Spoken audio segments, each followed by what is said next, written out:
وما خلقنا السماوات والارض وما بينهما لاعبین، ہم نے زمین و آسمان اور جو کچھ ان کے درمیان ہے یہ کھیل کے لیے پیدا نہیں کیا. ما خلقناہما الا بالحق، زمین و آسمان کی پیدائش کسی مقصد کے تحت ہوئی. ولکن اکثرهم لا يعلمون، لیکن اکثر لوگ اس حقیقت سے ناواقف ہیں. لیکن اکثر لوگ آپ دیکھیں ان کا کانفیڈنس لیول دیکھیں، آپ جس سے بھی پوچھیں نا وہ کہے گا جی بنو پتہ ہے سب کچھ. اور اللہ ہمارے اکثر لوگ ناواقف ہیں، وہ سیریس لے ہی نہیں رہے خدا کی اس کریشن کو کہ بھئی مر کے اللہ نے مقصد کے لیے پیدا کیا. مقصد کیا ہے؟ الذی خلق الموت والحیات لیبلوکم ایکم احسن عملا. ہم جانچنا چاہتے ہیں تم میں سے کون اچھے اعمال کرتا ہے، کون سے برے اعمال کرتا ہے. کسی نے کوئی مقصد بیان کیا ہوا ہے، کسی نے کہا جی وہ آپ نے جو مخلوق کی خدمت کے لیے اللہ نے پیدا کیا. کوئی کہتا ہے جی اولیاء اللہ کو مرتبے دینے کے لیے پیدا کیا. کوئی مقصد بیان کرتا ہے، وہ کوئی مقصد. او اللہ بندے بڑی فکر کرو تو اڈل کے بڑھنی ہے. ہر بندے نے اللہ کے حضور ثم لتسألن یومئذ عن النعیم، اس دن پھر قیامت والے دن تم سے تمہارے اعمال کے بارے میں پرسش ہو. اس لیے پیدا ہوئے ہیں اور تو کوئی مقصد ہی نہیں ہے، سیدھا سا مقصد ہے. چونکہ یہ کام اوکھا ہے نا، اس واسطے چھوڑ کے باقی مقصد بڑھا لینا. ٹھیک ہے. اب دیکھ لیں اللہ نے ذکر کیا نا کہ ہم نے زمین و آسمان کو مقصد پیدا کیا. یہ حق کی ٹرانسلیشن ہوتی ہے پرپسفل، با مقصد. قرآن کے بارے میں بھی آیا وَبِالْحَقِّ أَنزَلْنَاهُ وَبِالْحَقِّ نَزَلَ، ہم نے قرآن کو حق کے ساتھ اتارا اور یہ حق کے ساتھ اترا. یعنی مقصد کے لیے اتارا اور یہ اپنا مقصد لے کر آیا. اور مقصد کیا؟ انسانیت کی ہدایت، آخرت کی کامیابی. تو اب یہ ذکر آیا نا کہ ہم نے زمین و آسمان کو کسی مقصد کے لیے پیدا کیا ہے، اور ساتھ ہی ذکر آ گیا ان یوم الفصل میقاتهم اجمعین، یقیناً فیصلے کا دن ان سب کے لیے مقرر وقت ہے. یعنی فیصلہ ہوگا. پھر یہ نہیں ہے کہ جناب یہاں پہ آپ نے یاشی کی زندگی کی ہے تو آخرت بھی آپ کی یاشی کی ہوگی. نہیں، دنیا جو اللہ کی مرضی کی گزارے گا اسی کی آخرت اس کی مرضی کی ہوگی، اور جو دنیا میں اپنی مرضی کی زندگی گزارے گا آخرت پھر اللہ کی مرضی کی. اللہم اجرنا من النار، اللہم اجرنا من النار، اللہم اجرنا من النار. اللہم من احییتہ منا فاحیہ علی الاسلام ومن توفیتہ منا فتوفہ علی الایمان. آمین. یوم لا یغنی مولا عن مولا شیئا، قیامت کا وہ دن ایسا ہوگا جب کوئی دوست کسی دوست کے ذرا کام بھی نہیں آئے گا. ولا هم ینصرون، نہ ہی ان کی مدد کی جائے گی. الا من رحم اللہ، ہاں جس پہ اللہ رحم کرے بس اللہ ہی کے رحم پہ ہوگا، کوئی کسی کے کام نہیں آئے گا. آپ کہتے رہے کہ شیخ عبد القادر جیلانی فرماتے ہیں کہ جی میں اس وقت تک جنت میں نہیں جاؤں گا جب تک اپنے سارے مرید نہ لے جاؤں. تسی پاویں جھوٹ مارتے رہو.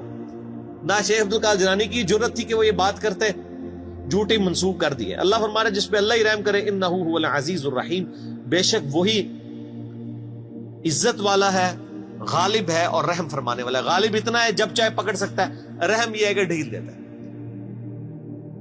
اچھا ان ظالموں سے پوچھیں، یہ ویسے تو بخاری مسلم کی حدیث بیان کر رہے ہوتے ہیں کہ قیامت دن نبی بھی کہہ رہے ہوں گے نفسی نفسی، تو شیخ عبد القادر جیلانی کہہ رہے ہوں گے کہ میرے مرید وہ نہیں نفسی نفسی کر رہے ہونے. ان کا مرتبہ جو ہے وہ حضرت ابراہیم علیہ السلام، عیسیٰ علیہ السلام، موسیٰ علیہ السلام سے زیادہ ہے. یار مت ماری ہوئی ہے تو اللہ دے بندے اپنی بھی عقل استعمال کرو. بزرگوں کے بارے میں کیا کانسیپٹ انہوں نے کیا ہوا ہے اور وہاں نبیوں کے بارے میں کیا کانسیپٹ. یہ بڑا خطرناک معاملہ ہے. بخاری مسلم دونوں میں حدیث ہے اے میری بیٹی فاطمہ، اس بات پہ نہ اکڑنا کہ تم اللہ کی نبی کی بیٹی ہو، اگر اللہ نے پکڑ لیا میں تمہارے کچھ کام نہیں. اب اور آپ کو کس طریقے سے یقین نبی علیہ السلام دلائیں تو اب آپ مانیں گے کہ کوئی کسی کی وجہ سے کوئی دھونس کے ساتھ کسی کو جنت میں نہیں لے کے جا سکتا. شیخ عبد القادر جیلانی ہے کسی بزرگ بابے کا مرتبہ جس کو آپ سمجھتے ہیں حضرت فاطمہ کے برابر ہو سکتا ہے، حضرت فاطمہ کی جوتیوں کے برابر بھی نہیں ہو سکتا.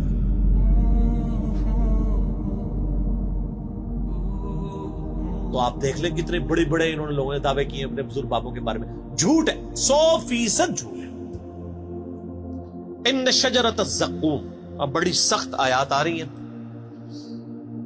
جنتیوں اور جہنمیوں کا سائملٹینیس کنٹراسٹ آئے گا. پہلے اللہ جہنمیوں کا ذکر کرے گا کہ ان پر کیا صورتحال جہنم میں گزرنی. بے شک زقوم کا درخت ایک کڑوا درخت، طعام الاثیم گناہگاروں کی خوراک ہوگا. کل مغل یغلی فی البطون، پگھلے تانبے کی مانند پیٹوں میں جوش مارے گا. یعنی وہ کڑوا درخت کھانے کے بعد پیاس لگے گی ان کو، پھر پگھلا ہوا تانبے کی مانت پانی دیا جائے گا, وہ پیئیں گے تو ان کے پیٹ میں جوش مارے گا. کغلی الحمیم, اور وہ کھولتا ہوا پانی گرم جوش مارتا پانی ہوگا. خذوہ فاعدلوہ الی سواء الجحیم, اور اللہ کی طرف سے حکم ہوگا پکڑو اسے مجرم کو اور گھسیٹ کر دوزخ کے سینٹر میں جا کے اس کو پھینکو. ثم صبوا فوق رأسہ من عذاب الحمیم, اور پھر اس کے سر کے اوپر کھولتا ہوا پانی ڈالو عذاب دینے کے. یہ میرے بھائی یہ طارق جمیل صاحب کا لیکچر بیان نہیں ہو رہا, یہ قرآن بیان ہو رہا ہے. ذق انک انت العزیز الکریم, اللہ تعالیٰ فرمائے گا چک, تو بڑی عزت والا اور بڑی جو ہے وہ کرامت والا ہے. یہ تنزیہ جملہ اللہ کی طرف سے بولا جائے گا کہ دنیا میں تو نے بڑے دعوے کیے ہوئے تھے نا کہ میں جناب کر دیا گا, میں کر دیا گا, تو بڑی عزت والا ہے نا, دیکھ تیری عزت افزائی میں کر رہا ہوں, تیرے سر کے اوپر کھولتا ہوا پانی ڈالا جائے گا. اللہم اجرنا من النار, اللہم اجرنا من النار. ان ھذا ما کنتم بہ تمترون, یہ ہے وہ چیز جس کے بارے میں تم شک میں مبتلا ہو, یقین نہیں تمہیں آ رہا کہ ایسا ہوگا, تو کہتے جی اینڈ تے چھڈ ہی دینا اللہ نے, بس ایویں تھوڑی تمکی شمکی ہوئے گی بس. یہ یہودیوں کا عقیدہ تھا, ان کو میں نے پھکی دنیا میں دی ہوئی ہے کہ آپ, وہ کہتے ہیں اللہ بڑا غفور رحیم ہے. ماں دیکھو, ماں کوئی دوزخ میں پھینک سکتی کسی بچے کو, اللہ تعالیٰ کیسے پھینکے گا؟ میں کہتا ہوں جی آخرت تو کسی نے نہیں دیکھی, میں آپ کو ویڈیو نہیں دکھا سکتا, قرآن تو موجود ہے نا, یہی پڑھ کے دیکھ لو. یہ کون ہے, یہ قرآن کس نے نازل کیا ہے؟ یہ جو آیات پڑھ رہا ہوں یہ میں نے گھر بنائی ہیں جن کے اندر یہ سارا ذکر آ رہا ہے. تو میں ان کو دنیا میں ایک مثال دیتا ہوں کہ آپ کہتے ہیں نا ماں نہیں یہ چاہے گی, تو میں آپ کو دنیا سے ایک مثال دیتا ہوں کہ آپ اور میں بھی کبھی نہیں چاہیں گے کہ آپ کا کوئی دشمن ہو, اس کے 4-5 چھوٹے چھوٹے بچے ہوں, اور آپ اس کی دشمنی میں اس لیول پہ جائیں کہ آپ اس دشمن کی بیوی کو مار دیں. آپ کہیں گے نہیں یار اس کا کیا قصور ہے, اس کے بچوں کا کیا قصور ہے, رحم کھائیں گے نا کہ یار اس کی ماں مر گئی بچوں کی, ان بچوں کو بیوہ, جب یہ بچے جو ہیں وہ یتیم ہو جائیں گے تو جو ماں کے بغیر رہیں گے, اور نئی جب ستیلی ماں آئے گی ان کے ساتھ کیا سلوک کرے گی, ان کے مینٹل ماڈلز تک بدل جائیں گے. ترس کھائیں گے نا آپ, اور میں تو کھائیں گے نا. تو کیا اللہ تعالیٰ بھی ایسے لوگوں پہ ترس فرماتا ہے؟ کیا دنیا میں ہزاروں مائیں ایسی مر نہیں جاتی پریگنینسی کے دوران جن کے کئی چھوٹے چھوٹے بچے ہوتے ہیں؟ تو آپ کی ڈاکٹرائن مان لی جائے کہ اللہ تعالیٰ ماں سے بھی زیادہ رحم کرنے والا ہے, تو پھر کبھی کسی ایسی عورت کو موت نہیں آنی چاہیے جس کے 4 چھوٹے چھوٹے بچے ہوں. پھکی تو آڈے سارے بزرگوں کی کتاباں فارغ جائے. میں تو پریکٹیکل مثال دے رہا ہوں, بتائیں مجھے ماں سے زیادہ پیار کرتا ہے جی, کس نے دوزخ میں پھینکے گا؟ وہ دنیا میں وہ کر رہا ہے آپ کے ساتھ, ہزاروں عورتیں مار رہا ہے جن کے چھوٹے چھوٹے بچے ہیں. اب رحم کدھر گیا؟ آپ نے رحم کا کیا کانسیپٹ سمجھا ہوا ہے؟ وہ ایک بوڑھی دادی اماں ہے جو پسیج جائے گی, وہ رحم فرمانے والا ہے میرے بھائیوں ان پر جو واقعی اس کی طرف رجوع لائیں. وہ ابو جہل کے اوپر رحم فرمانے والا نہیں ہے, وہ فرعون کے اوپر رحم فرمانے والا نہیں ہے, نبیوں کے ماننے والوں پر رحم فرمانے والا. ورنہ میں نے آپ کو پریکٹیکل مثال دے دی ہے, آپ کو آخرت کی ویڈیو میں دنیا میں دکھا رہا ہوں کہ دنیا میں ہزاروں ایسی مائیں مر رہی ہیں جن کے 5-5 6-6 چھوٹے چھوٹے بچے ہیں. اللہ تعالیٰ ان پہ کوئی رحم نہیں فرماتا کہ چلو یار بچے تھوڑے بڑے ہی ہو جائیں. تو یہ چیز اللہ نے دنیا میں دکھائی ہے اس لیے تاکہ آپ کو یقین آ جائے کہ اللہ تعالیٰ پسیج نہیں جاتا. اٹ کوسلے تھے مثالہ بیان کرنی ہے بند کرو, ٹھیک ہوگا جی. اللہ تعالیٰ فرما رہا ہے ان ھذا ما کنتم بہ تمترون, یہ وہ تھا جس کو دنیا میں تم شک کرتے تھے. کیا شک کیا کرتے تھے؟ یا اللہ جو کچھ بھی ہے تیرے بابو کی امت سے بخشے جائیں گے. اب سائملٹینیس کنٹراسٹ, ان المتقین فی مقام امین, بے شک پرہیزگار امن کی جگہ میں ہوں گے. فی جنات و عیون, اللہ کی طرف سے باغوں میں اور چشموں میں. یلبسون من سندس و استبرق متقابلین, وہ باریک لباس پہنے ہوئے ہوں گے اور دبیس ریشم کا آمنے سامنے بیٹھے ہوں گے. یعنی ان کا جو لباس ہے جس طرح آج کل بھی ہوتا ہے, وہ کیٹی کی شلوار ہوتی ہے, اوپر ملبل کا کرتا ہوتا ہے. اللہ فرماتا ہے موٹی ریشم کی ان کی یعنی تہمد ہوگی یا شلوار ہوگی یا پینٹ کوئی بھی ہوگی, اور اوپر کرتے ان کے باریک لباس ہو. کذالک, اور یوں ہی, وزوجناہم بحور عین, ہم ان کو بیاہ دیں گے موٹی آنکھوں والی حوروں کے ساتھ. اب یہ حوروں کی ڈیٹیل کے لیے آپ طارق جمیل صاحب کے لیکچر دیکھیں. جو جس چیز کا ایکسپرٹ ہے اس کی طرف ریفر کرنا چاہیے. ادھر ہیں وہ ایکسپرٹ, وہ آپ دیکھیں. یدعون فیہا بکل فاکہۃ آمنین, اور وہ منگوا لیا کریں گے ہر قسم کا پھل اطمینان سے, جو ان کی خواہش ہوگی اللہ تعالیٰ ان کے سامنے رکھے. لا یذوقون فیہا الموت الا الموتۃ الاولی, وہ نہیں چکھیں گے وہاں پر موت کا ذائقہ بجز اس موت کے جو وہ دنیا میں چکھ چکے, بس ایک ہی موت ہے. اچھا میں جنت کی آیات سے نا اس طرح ہی گزر جاتا ہوں نا, تو لوگ کہتے ہیں جنت لیکچر دو, جنت لیکچر. یار جنت لیکچر تو اتنا کچھ ہے, وہ آپ وہی پڑھ لیں. آپ بخاری مسلم میں جنت کا چیپٹر پڑھ لیں, مشکات کی 30 جلد میں جنت کا چیپٹر پڑھ لیں, ٹھیک ہے جی. اور یہ ساری چیزیں کرنے سے یہ تو اسی طریقے سے کہ آپ بریانی کے فضائل بیان کرنا شروع کر دیں, بریانی تک پہنچنے کے لیے بھی تو ایک ایفرٹ کی ضرورت ہے نا.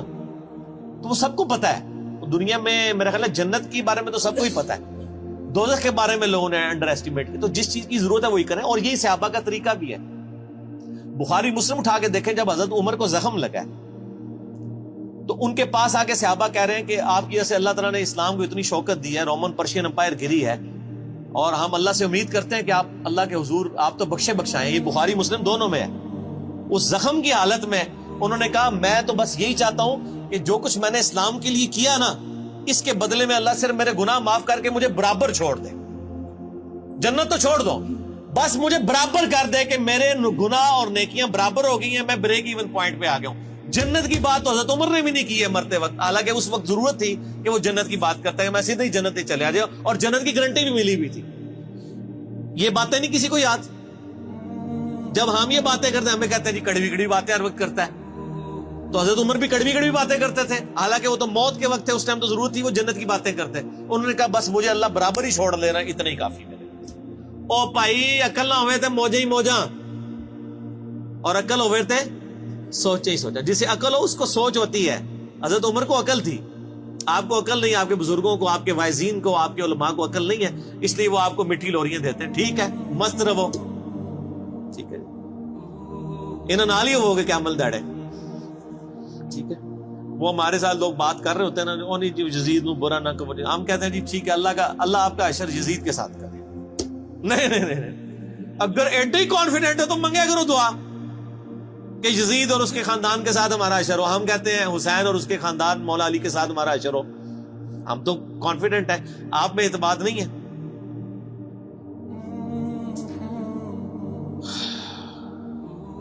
لا یذوقون فیہا الموت الا الموتۃ الاولی, اس میں کوئی موت کا ذائقہ نہیں چکھیں گے, جو دنیا میں مبارل چکھ چکے وہی. ووقاہم عذاب الجحیم, اور انہیں عذاب جہنم سے بچا لیا جائے گا. یہ ہے میرے بھائیوں کامیاب لوگ. بخاری مسلم میں حدیث ہے کہ قیامت والے دن موت کو مینڈے کی شکل میں لا کے میدان حشر میں ذبح کر دیا جائے گا. جنتی پریشان ہوں گے اور دوست کی خوشی کے ساتھ آ رہے ہوں گے کہ شاید کوئی ہمیں موت لکھ دی جائے تو ہم فارغ ہو جائیں. موت کو ذبح کیا جائے گا اور اللہ تعالیٰ کہے گا کہ جنتیوں کے لیے خوشخبری ہے کہ اب کبھی موت نہیں آئے گی, موت ہم نے ختم کر دی. اور جہنمیوں کے لیے یہ بری خبر ہے کہ موت ہمیشہ کے لیے ختم ہو گئی ہے, اب تمہیں اسی عذاب میں ہی رہنا ہے, موت مانگنے سے بھی موت نہیں ہے. جنتیوں کے لیے موت کا ختم ہونا خوشخبری, اور جہنمیوں دوستیوں کے لیے سب سے بری خبر. اللہم اجرنا من النار, اللہم اجرنا من النار, اللہم اجرنا من النار, آمین. فضلا من ربک, یہ تمہارے رب کا فضل ہوگا جس کو یعنی دوزخ کی آگ سے بچا لیا گیا. ذالک هو الفوز العظیم, یہ ہے سب سے بڑی کامیابی. دنیا کی کوئی کامیابی بڑی کامیابی نہیں. اور میرے بھائی دنیا میں کھرب پتی آدمی کو بھی وہی 6 فٹ 7 فٹ کی قبر ملنی ہے, وہ بھی پتہ نہیں ملنی بھی ہے کہ نہیں, اور وہی 3 کپڑوں کا کفن ملنا ہے. جو ایک غریب لاوارث لاش کو, فٹ پاتھ پہ مرنے والی کو, وہی ایک جگہ سے ہی کفن خریدا جاتا ہے. یہ نہیں ہوتا کہ اس کے لیے کوئی اسپیشل لٹھا آتا ہے, وہ بنے بنائے کفن مل رہے ہیں, سب کو برابر ہی ملتے ہیں. فَإِنَّمَا يَسَّرْنَاهُ بِلِسَانِكَ لَعَلَّهُمْ يَتَذَكَّرُونَ, اے نبی الاسلام ہم نے اس قرآن کو آپ کی زبان پر آسان کر دیا ہے تاکہ لوگ نصیحت قبول کریں. یعنی آپ کی اپنی مادری لینگویج عربی میں ہی قرآن نازل ہوا ہے, آسان ہے. بے شک مولوی کہتے رہے قرآن بڑا مشکل ہے, نہ پڑھیو ڈائریکٹ گمراہ ہو جاؤ گے, لیکن اے نبی یہ آسان ہی ہے. فَارْتَقِبْ إِنَّهُمْ مُرْتَقِبُونَ, تو اے نبی آپ انتظار کیجئے, جو بات قبول نہیں کر رہے حق ان کے مقابلے پہ اب آپ انتظار کیجئے. فَارْتَقِبْ إِنَّهُمْ مُرْتَقِبُونَ, یقیناً وہ بھی ایک انتظار میں ہے, اور وہ انتظار یہ ہے کہ جب ان پہ موت آئے گی, عذاب چکھیں گے, پھر لگ پتا جائے گا، یہ اصل میں کہا جا رہا ہے۔ تو یہ میٹھی میٹھی باتیں ہیں، دیکھ لیں۔ تو قرآن نہیں پڑھا ہوا تو میٹھی میٹھی باتیں ہیں، اور قرآن پڑھا ہوا ہے تو بخاری کی حدیث ہے، نبی علیہ السلام ایک چوراہے سے گزرے، کچھ صحابہ ہنس رہے تھے، آپ نے فرمایا جو کچھ میں جانتا ہوں وہ تم جانتے ہوتے تو بہت کم ہنستے، زیادہ رویا ہی کرتے۔ ٹھیک ہو گیا؟ سورہ الدخان ختم ہوئی، اگلی دفعہ انشاءاللہ سورۃ الجاثیہ۔ اللہ تعالیٰ سے دعا ہے جو حق بات میں نے کہی اللہ تعالیٰ ہمارے دلوں میں راسخ فرمائے، اگر جذبات میں میرے منہ سے کوئی غلط بات نکل گئی تو اللہ تعالیٰ ہمارے دلوں سے محو کر دے اور ہمیں معاف بھی کر دے، ہمیں کتاب و سنت کی تعلیمات پر عمل کر کے دوسرے بھائیوں تک پہنچانے کی توفیق عطا فرمائے۔ سبحانک اللہم و بحمدک، اشہد ان لا الہ الا انت، استغفرک و اتوب الیک، وما علینا الا البلاغ المبین۔ جزاکم اللہ خیرا۔